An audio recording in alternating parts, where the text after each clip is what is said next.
Vamos falar um pouco sobre os ciclos de mercado e como que eles impactam os seus investimentos.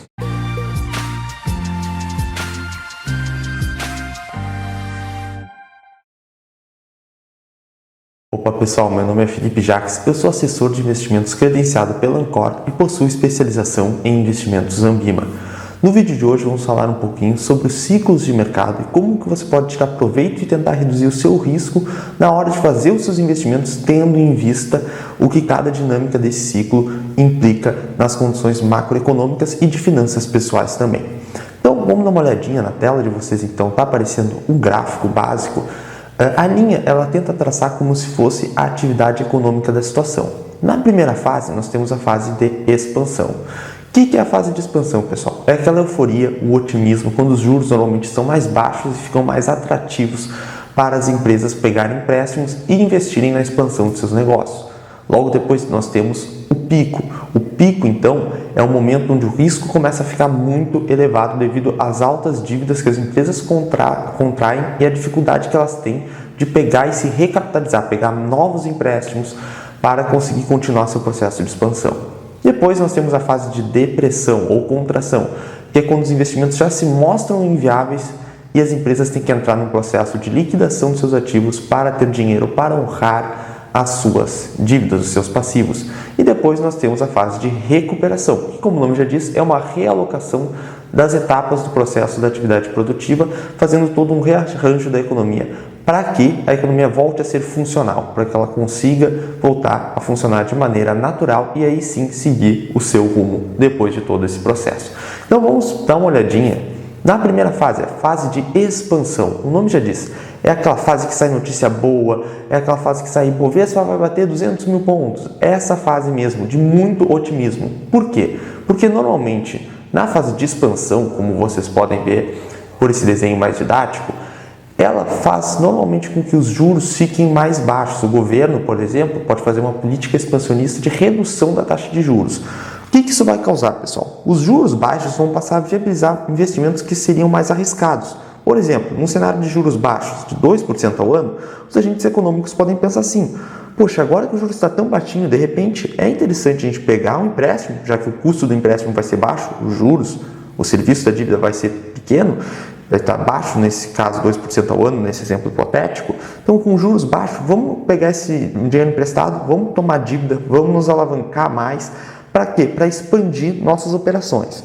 Já no cenário hipotético 2, onde os juros estivessem mais altos, como por exemplo 10% ao ano, nesse caso hipotético, os agentes econômicos teriam pensado de outra forma. Poxa, de repente vamos dar uma segurada, não vamos pegar dinheiro emprestado agora para tentar expandir nossos negócios, porque, poxa, olha o custo de pegar um empréstimo, 10% ao ano, o juros está muito alto, é melhor a gente não fazer. Então, pessoal, o cenário dos juros baixos, que seria o exemplo ali do 2% ao ano, um juros reduzido, cria um incentivo para que os agentes econômicos entrem em determinados investimentos de expansão de seus negócios, só que mais arriscados. Por quê? Porque eles, de repente, não seriam viáveis se os juros estivessem num patamar neutro ou juros mais alto. Mas como o juros está baixo, porque, por exemplo, o governo pode baixar bastante os juros, isso vai criar um incentivo para os agentes econômicos criarem expansões dos seus negócios. Então, quais que são as principais características da fase de expansão? O aumento do volume de crédito, então mais dinheiro sendo emprestado para os agentes econômicos e com taxas mais baixas. Aumento do endividamento, as empresas tomando mais dívida para crescer agora que o juros está baixo. E níveis de alavancagem maior, então tem um maior risco, as empresas passam a ter mais dívidas e elas ficam com o seu risco operacional bem maior.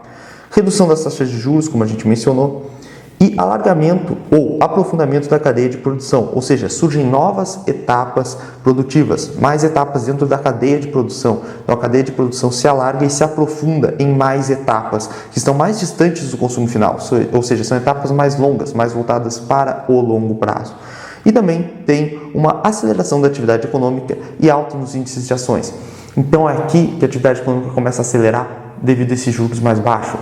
Só que, então aqui, agora é o momento ideal, na fase de expansão é o ideal para investir.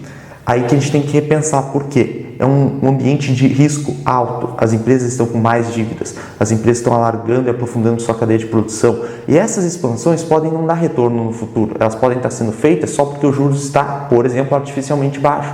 Então as empresas estão tomando mais dívidas, o risco está aumentando, e se você comprar nesse momento de otimismo, você pode estar comprando na alta, o que, como a gente sabe, comprar na alta e vender na baixa nunca é o ideal para o investidor. Então, vamos continuar dando uma analisada agora na fase do pico, que está aparecendo na tela de vocês. Na fase do pico, ocorre uma luta por dinheiro, ou seja, liquidez, para refinanciar os projetos. Então, os projetos muitas vezes se mostram errôneos, eles foram feitos somente porque o juros estava muito baixo, mas não que necessariamente tivesse uma demanda dos consumidores finais por aquele tipo de produto. Então, o que acontece na fase de pico? Alguns erros começam a aparecer e os agentes passam a lutar por dinheiro, lutar por empréstimo.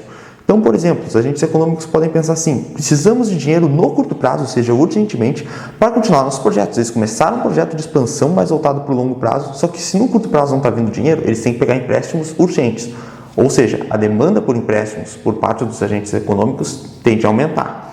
Ao mesmo tempo que as instituições financeiras começam a achar arriscado sair emprestando para muitos agentes econômicos, e muitos deles já com uma dívida alta, um risco maior, então as instituições bancárias podem achar muito arriscado conceder tanto empréstimo, ou seja, a oferta de empréstimos tende a cair. Quando a demanda por algo sobe e a oferta cai, acontece o quê? O preço dessa coisa tende a subir. E o preço dos empréstimos é justamente os juros. Então os juros tendem a subir no pico, ou seja, no pico do que seria o início dessa crise. E é isso que a gente chama de luta pela liquidez, é a luta pelo dinheiro. Os agentes estão demandando dinheiro no curto prazo para conseguir refinanciar seus projetos e, ao mesmo tempo, as instituições estão oferecendo pouco crédito. Por isso, luta pela liquidez. Isso tende a fazer o juro subir. Então, quais são as características principais da fase do pico? Bom, primeiramente, a demanda para refinanciar os passivos cresce, então, mais demanda dos agentes econômicos por crédito. Existe a luta por liquidez, pelo dinheiro. Há uma restrição da oferta de crédito, os bancos começam a emprestar menos já com esse receio, e tem um aumento dos juros, fruto desse aumento de demanda por empréstimos, ao mesmo tempo que tem uma oferta reduzida de empréstimos. Então, o preço do dinheiro tende a subir, o preço dos juros. E o aparecimento de inadimplência começa a acontecer, ou seja, o não pagamento de empréstimos. Algumas empresas já começam a dar o famoso calote que a gente chama, né, que é quando elas são inadimplentes. E a terceira fase aqui já é um momento mais peculiar, que é um momento mais delicado. Por quê? É a fase da depressão ou contração da atividade econômica. É quando a realidade bate na porta e que os projetos que foram feitos de forma errônea começam a aparecer e as empresas têm que liquidar alguns ativos, começar a poupar, reestruturar, sanar os seus balanços para ter liquidez no futuro. Então vamos dar uma olhadinha nessa fase de depressão econômica ou contração.